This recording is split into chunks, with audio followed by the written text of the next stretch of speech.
सोचिए सिर्फ 19 साल की मनीषा सुबह घर से मुस्कुराते हुए निकली। माँ ने गेट से आवाज दी, बेटा घर जल्दी आ जाना। रास्ते में पापा को फोन करके कहा, पापा आज आने में थोड़ी देर हो जाएगी, कॉलेज एडमिशन का फॉर्म लेने जाना है। और किसी को क्या पता था कि ये उसका आखिरी कॉल होगा। अगले दिन मिली लाश के रूप में, गला पूरी तरह से कटा हुआ, आंखें पूरी तरह से गायब थी, चेहरा मानो किसी केमिकल को डाल करके जला दिया गया और चेहरे के नाम पर उसका सिर्फ जबड़ा ही दिखाई दे रहा था। अब सवाल यह है कि ये आत्महत्या थी या फिर इस केस को सिर्फ आत्महत्या बताने की कोशिश की जा रही है। अगर यह आत्महत्या थी तो गला क्यों रहता गया? अगर सुसाइड नोट वहाँ था तो इतने दिनों बाद में वो क्यों मिला? जिस जगह मनीषा की बॉडी मिली वहाँ पर बियर की बोतल और गाड़ी के टायर के निशान थे, उनकी जांच क्यों नहीं हुई? क्यों मनीषा के कपड़ों को एग्जामाइन नहीं किया गया, जबकि रिपोर्ट में साफ लिखा था कि उसका नाड़ा खुला हुआ था, उसके कपड़ों पर स्ट्रगल के निशान भी थे। ये चीज साफ बता रही थी कि मनीषा के साथ में सेक्सुअल अटेम्प्ट जैसी कोशिश की गई। क्यों मनीषा की कॉल हिस्ट्री और उसकी लास्ट लोकेशन को चेक नहीं किया गया, जबकि ये तो किसी भी इन्वेस्टिगेशन का बेसिक पार्ट होता है। क्योंकि उसके फोन में कुछ ऐसा डेटा था जो अगर सामने आ जाता तो कई बड़े लोगों को प्रॉब्लम हो सकती थी। दोस्तों इस वीडियो में हम बात करेंगे वो सबूत, वो गलतियां और वो सच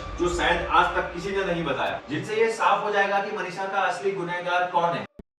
मनीषा, उम्र 19 साल, जिला सिहानी, गांव भिवानी, हरियाणा। 11 अगस्त 2025 को सुबह 7 बजे मनीषा अपने घर से किड्स केयर बाल विद्यालय के लिए निकली, जहां पर मनीषा एक आर्ट एंड क्राफ्ट की टीचर की नौकरी किया करती। दोपहर को स्कूल के बाद 1:58 पर मनीषा स्कूल से निकली और अपने पापा को फोन किया कि पापा आज मुझे आने में देर हो जाएगी, मैं आइडियल नर्सिंग कॉलेज अपने नर्सिंग एडमिशन का फॉर्म लेने के लिए जा रही हूँ। और ये वही वीडियो क्लिप है जिसके अंदर मनीषा को आखिरी बार देखा गया। लेकिन एडमिशन फॉर्म लेने गई मनीषा जब शाम तक अपने घर नहीं लौटी तो उसके दादाजी की चिंता बढ़ने लगी। दादाजी ने उस बस ड्राइवर को कॉल किया जिस बस ड्राइवर के साथ मनीषा स्कूल जाया करती थी। बस ड्राइवर ने बोला, बिटिया आज फॉर्म लेने का बोल रही थी कि वो फॉर्म लेने जाएगी, तो आप चिंता मत करो, वो घर लौट आएगी। लेकिन धीरे धीरे समय बीतता गया तो दादाजी की चिंता बढ़ने लगी। फिर उन्होंने मनीषा के फादर संजय को कॉल किया और बोला कि बिटिया आपका घर नहीं लौटी। संजय इस बात को सुनकर के घबरा गए और वो तुरंत आइडियल नर्सिंग कॉलेज पहुंचे, जहां पर मनीषा फॉर्म लेने के लिए गई थी।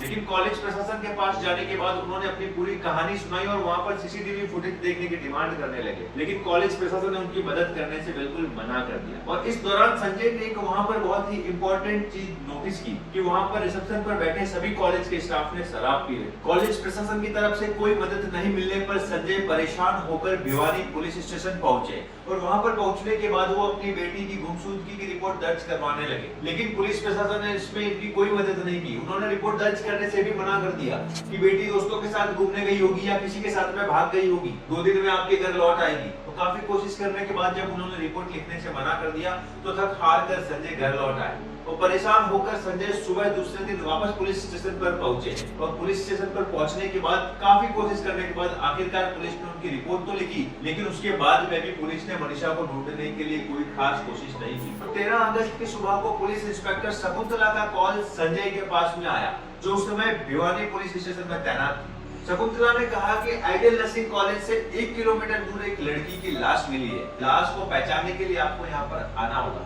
इस बात को सुनकर के संजय घबरा गए, जैसे मानो उनके पैरों तले जमीन खिसक गई।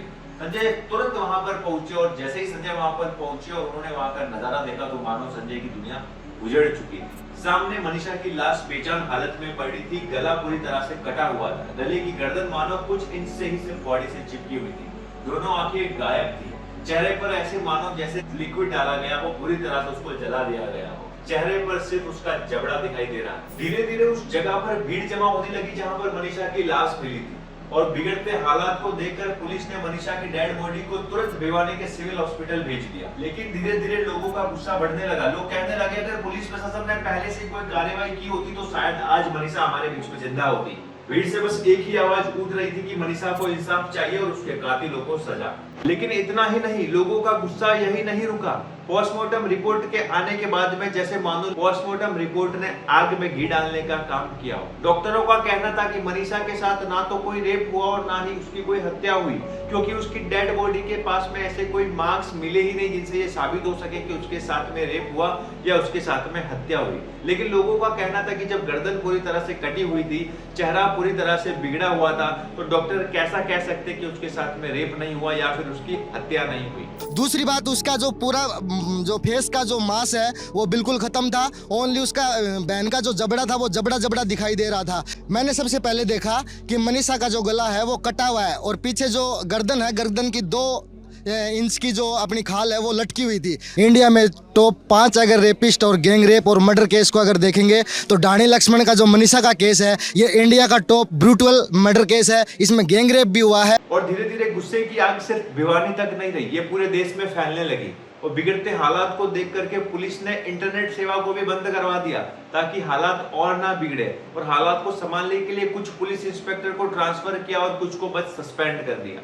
और जैसे ही पोस्टमार्टम रिपोर्ट मनीषा के घर वालों तक पहुंची तो उन्होंने अपनी बेटी का अंतिम संस्कार करने से भी मना कर दिया कि जब तक मेरी बेटी के कातिलों को सजा नहीं मिलेगी हम इसका अंतिम संस्कार भी नहीं करेंगे। और लोगों को शांत करने के लिए और मनीषा के घर वालों को सांत्वना देने के लिए पुलिस प्रशासन ने एक और कदम उठाया।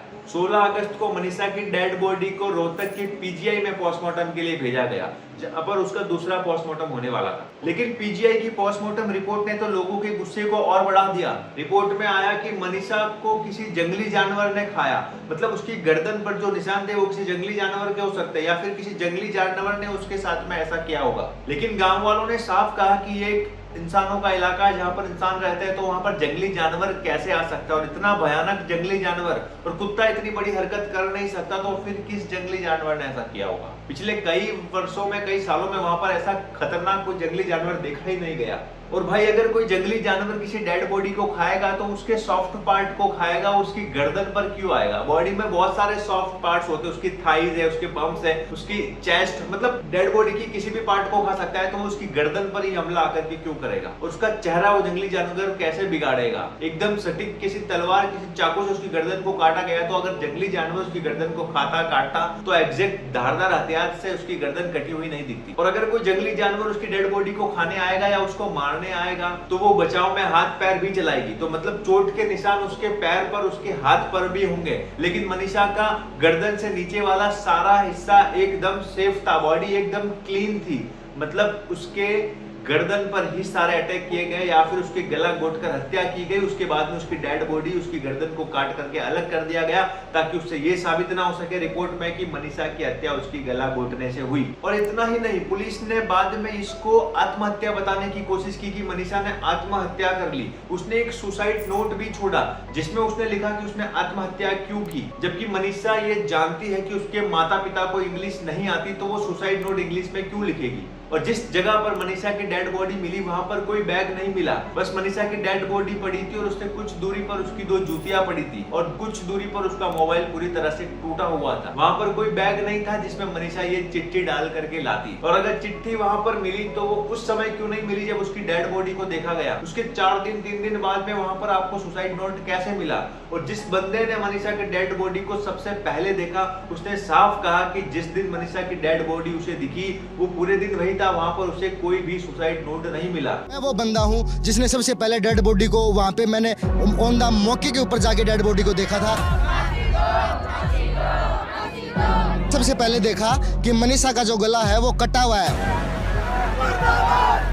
राजनीतिक पार्टियों का इतना प्रेशर है, 7:30 बजे से लेके और 3:30 बजे तक मैं वहां मौजूद था और उस मेरी मौजूदगी में ऐसा कोई भी सुसाइड नोट वहां पे नहीं मिला।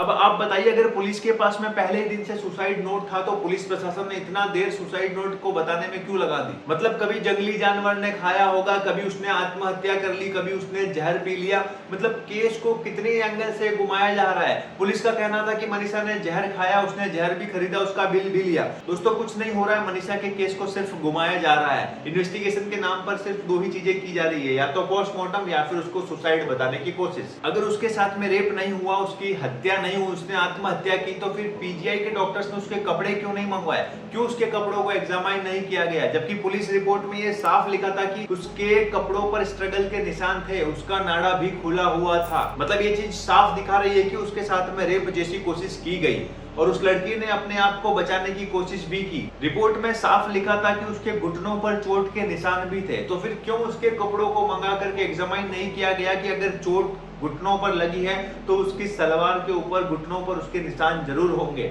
क्यों डॉक्टर्स ने इसको एग्जामाइन नहीं किया। और घुटनों पर चोट आई कैसे, जबकि मनीषा की डेड बॉडी तो एक खेत में मिली थी जहां का सरफेस एकदम सॉफ्ट होता है, अगर कोई घुटने के बल वहां पर गिरेगा तो भी उसको चोट नहीं आएगी।